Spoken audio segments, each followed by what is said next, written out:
Ce sont nos enfants, hein, nos bébés. Donc, nous sommes très vigilants.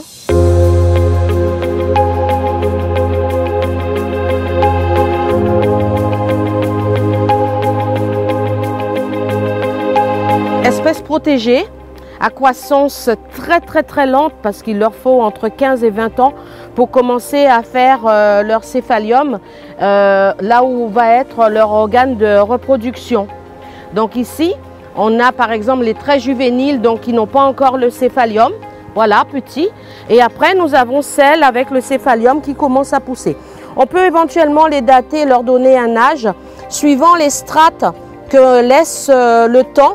Chaque année, ils vont pousser entre 1 cm et 2 cm.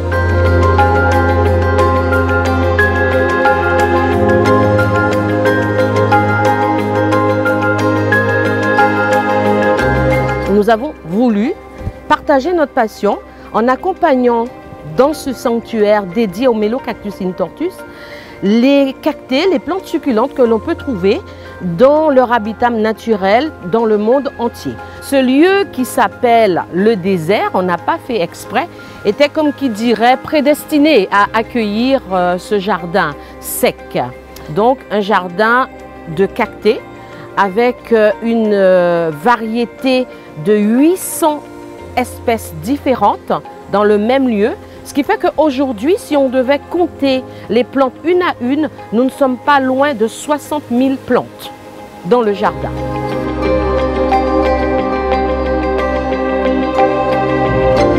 Exceptionnel.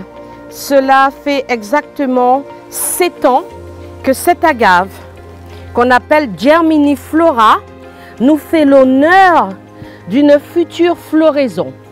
Mais je suis déjà très triste de voir qu'elle va donner la vie, puisque le propre même d'une agave, c'est qu'en donnant la vie, elle signe son arrêt de mort.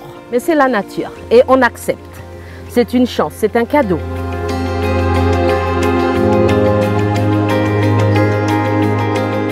Entre 18h et 20h, le parc est éclairé. Donc avec l'éclairage, vous pouvez apprécier les floraisons nocturnes, parce que 60% des cactus font des floraisons nocturnes. C'est pour économiser l'eau, qui ouvrent leurs fleurs à partir de la nuit tombée. Et hélas, le matin, c'est déjà fini.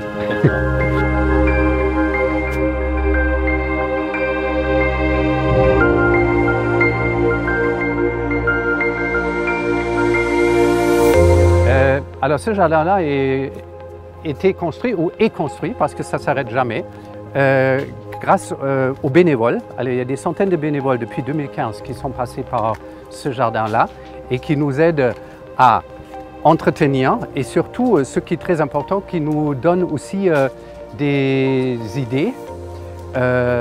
Et ce n'est pas que les gens qui s'intéressent à la botanique.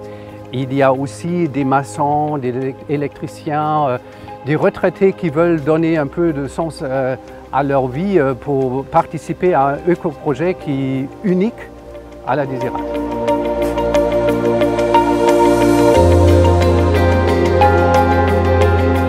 Ce lieu est avant tout pour nous un lieu de partage et de transmission. Et nous espérons qu'avec cela, ça pourra amener un développement économique qui pourra profiter à l'ensemble de l'île, puisque le jardin botanique de la Désirade appartient avant tout aux Désiradiens et à la Désirade.